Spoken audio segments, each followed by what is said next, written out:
Hello, what's up mga kapsat? Good morning po sa inyong lahat. Bali, nandito na naman ako sa ilog. Bali, nangunguha ko ng kulitis, yung kalkalunay. Tawag namin sa Ilocano, pero kulitis daw ang tawag sa Tagalog. Ito guys. Ito.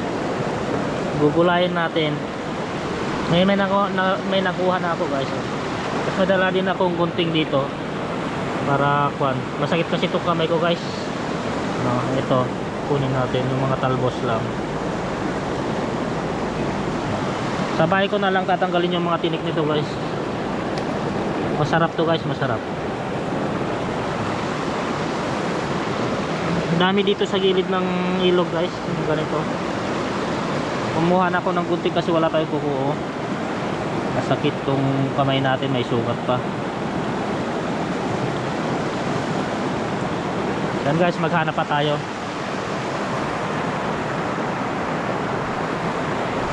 Dito tayo sa banda rito.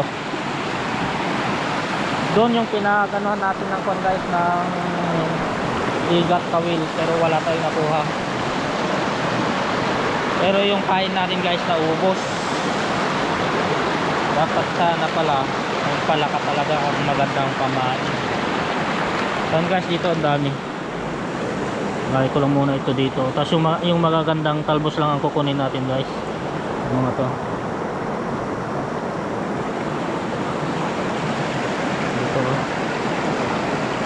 Pero yung mga kaiba may ikon na, bulak-bulak na. Yung mga pan lang kunin natin, magaganda.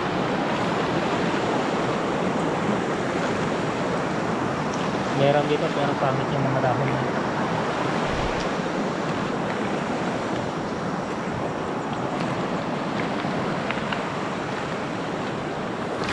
Ito kasi ganda oh.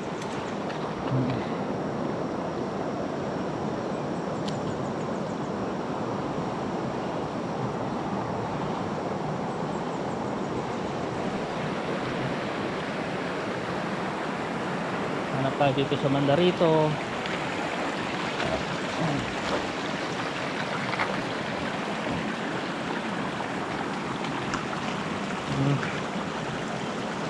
Marami dito pero pangit yung dahon niya.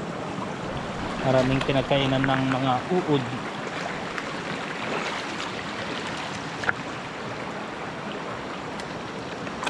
Ikot-ikot lang tayo dito.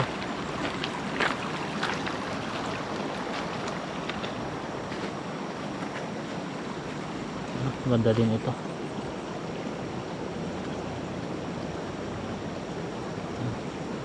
Masakit lang sa kamay ito guys kasi ayan, madami dito.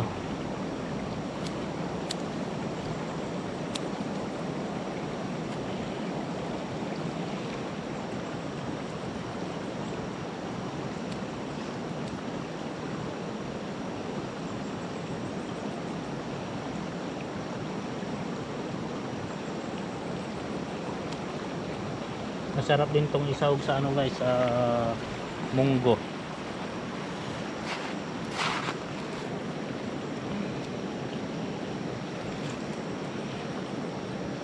Ito ang gagawin ko mamaya, tatanggal ng tinik. Although na naman siya guys, naluluto naman siya, pero nakakatinik pa rin.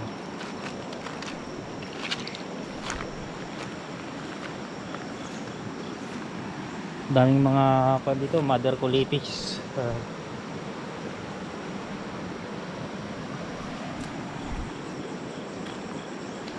Yan dito, ganda oh.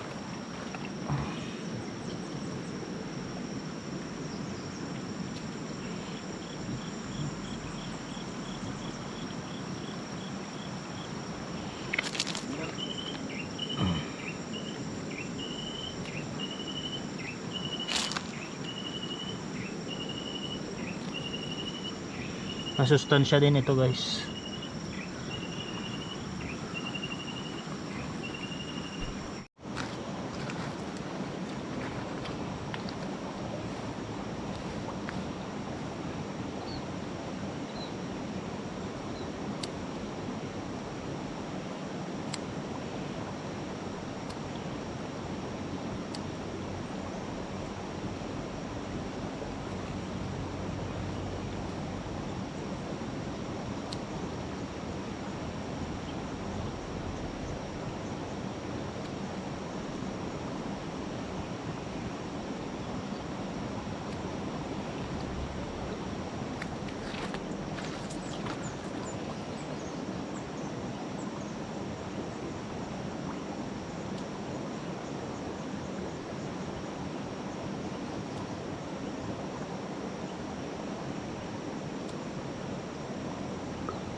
Yan guys, ito ang gaganda ng mga dahon niyo.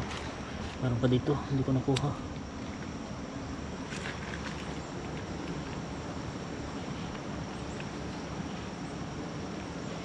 Ito guys, ang ganda ng mga dahon.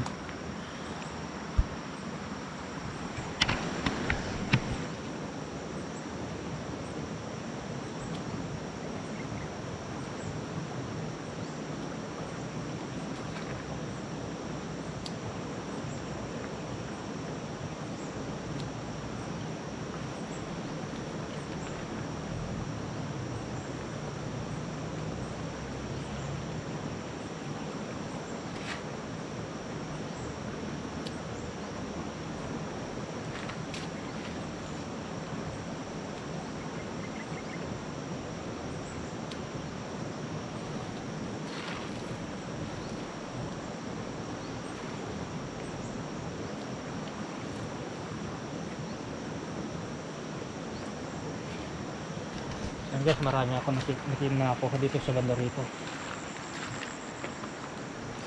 Yan pa oh.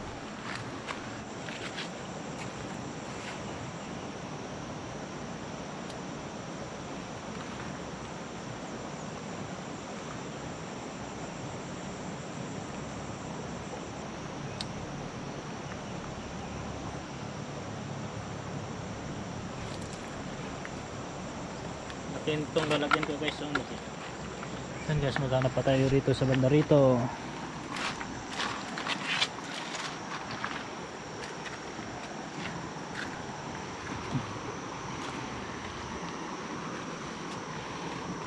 Kapangit naman ng mga dahon nito.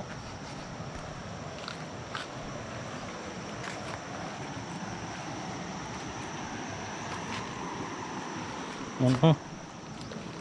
Ganda din itong mga to. Kunin ko na.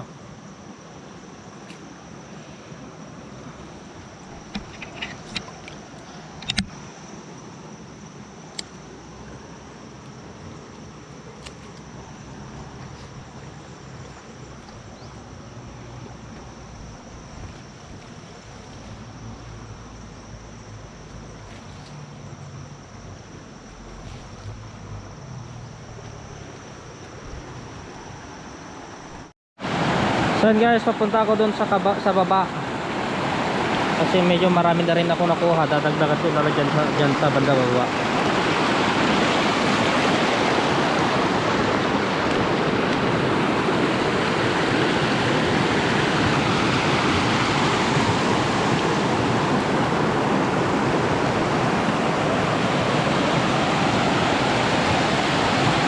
Dudulas ng mga bato.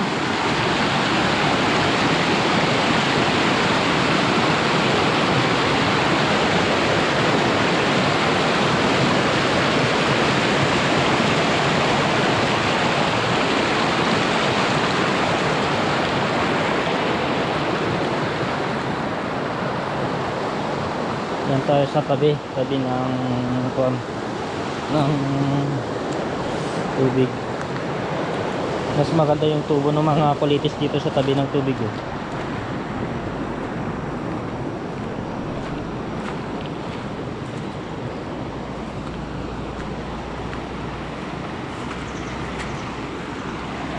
Ito, pero pangit naman itong mga kwan na, may mga bulak-bulak na.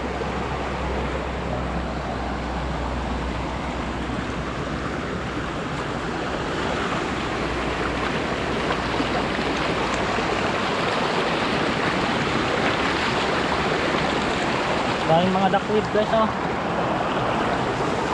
Pero wala man lang ako makitang asola. Pero dun sa bandang itaas guys, may mga asola doon.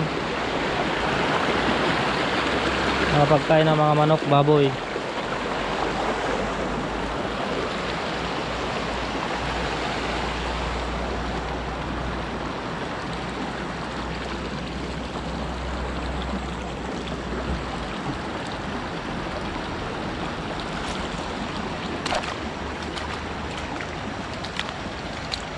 Meron dito.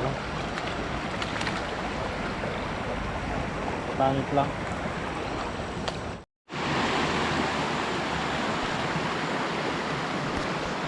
Saan nga guys, nakarating na ako dito sa baba. Doon, tignan mo yung, tignan nyo yung pinagtawiran natin doon. Pero dito wala na tayong tatawidin, ito na lang, sobrang mababaw na.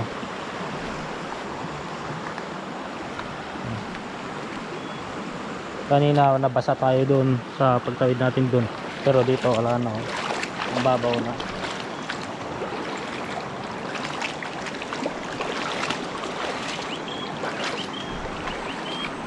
So yun guys, dito na tayo sa kabila.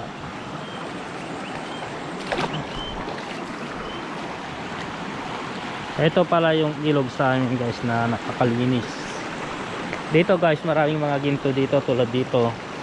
Ito, may mga ginto ito. Meron na rin tayong vlog guys na ano, kung paano tignan yung lupa kung may ginto. Nandito na sa YouTube natin, na-upload na. Ito, ay pinagkuhanan na pala tong mga to kasi wala nang ano, nagkuhanan na siya. Dito kasi kumakapit yung mga ginto dito sa mga damo.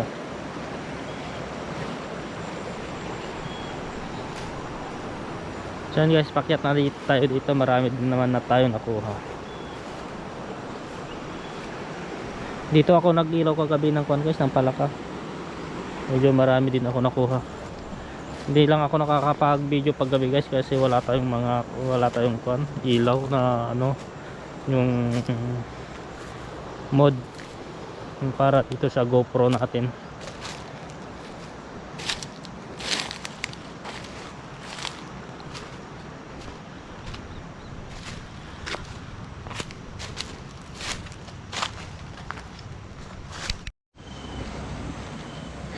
So ayun nga guys, nandito na tayo sa babuyan namin. Ito yung garden ko, yung munting garden natin na pinag-harvestan na natin ng mga inuulam natin.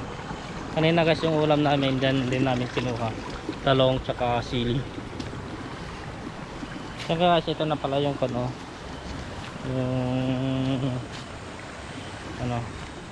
yung kulitis na nakuha natin. Tignan natin,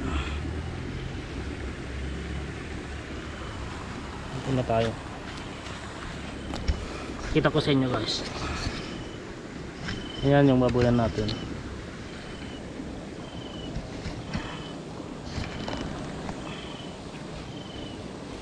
Ito guys, oh.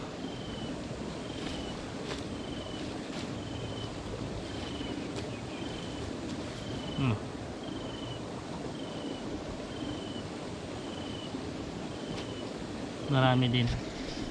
Oh.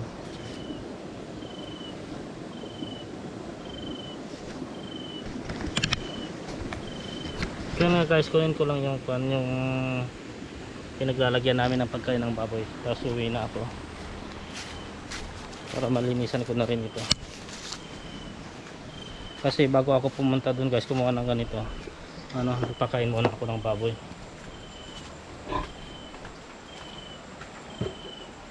So guys, dito na tayo sa bukid, maglakad. Para ipakita ko na rin sa inyo tong bukid namin na wala. Kakaunti yung niya, yung bunga niya. Ito guys, ito yung bukid namin. Bali guys, maiiksi yung mga kanya, yung mga tumubong pagbubungahan ng palay niya.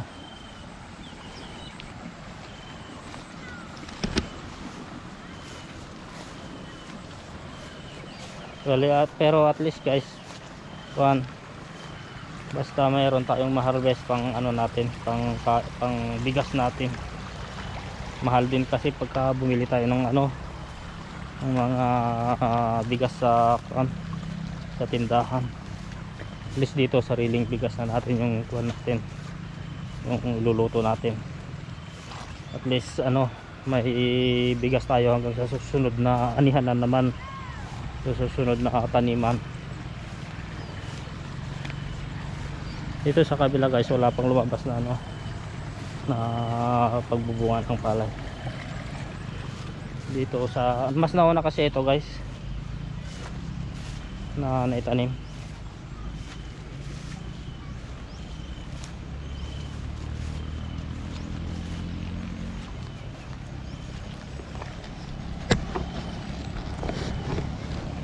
So yan nga guys, hanggang dito na lang. Bali, salamat sa pagsama sa akin sa video na to guys. Please subscribe, like, and share pala mga kabsat. Tapos pa-comment na din ako. So yan guys, hanggang dito na lang. Ingat, God bless, bye bye.